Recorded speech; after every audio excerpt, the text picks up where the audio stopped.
அரசியல் புரிதல் என்பது நம்முடைய திருச்சபை சார்ந்தவர்களுக்கு சரியாக இருக்கிறதா என்பதிலே எனக்கு ஐயப்பாடு இருக்கிறது.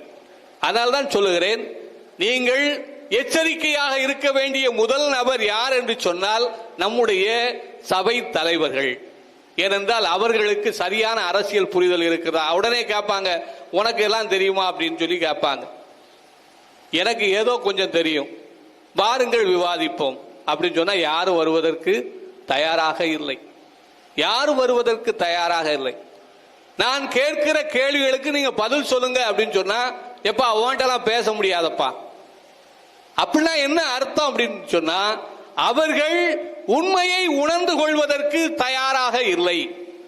இயேசு சொன்னார், உண்மையை எடுத்துரைப்பதே என்பனி, அதற்காகவே நான் உலகிற்கு வந்தேன் என்று சொன்னார். ஆனால் அந்த உண்மையை உண்மையாக ஏற்றுக்கொள்வதற்கு கூட இன்றைக்கு இந்த கிறிஸ்தவ சமூகம் தயங்குகிறது என்பதுதான் வேதனையான ஒரு விடயம். அதனால்தான் அன்பிற்குரியவர்களே, முதலில் நாம் கவனமாக இருக்க வேண்டியவர்கள் நம்முடைய வழிகாட்டிகள். அந்த வழிகாட்டிகளை சரியாக கணித்து கவனித்து அவர்கள் சொல்வது சரியா தவறா என்பதை உணர்ந்து அவர்கள் தவறாக சொல்லும் பட்சத்தில் நாம் அதை கேள்வி கேட்க வேண்டும் என்பதுதான் என்னுடைய பரிந்துரை. கேள்வி கேளுங்கள், தயவு செய்து கேள்வி கேளுங்கள்.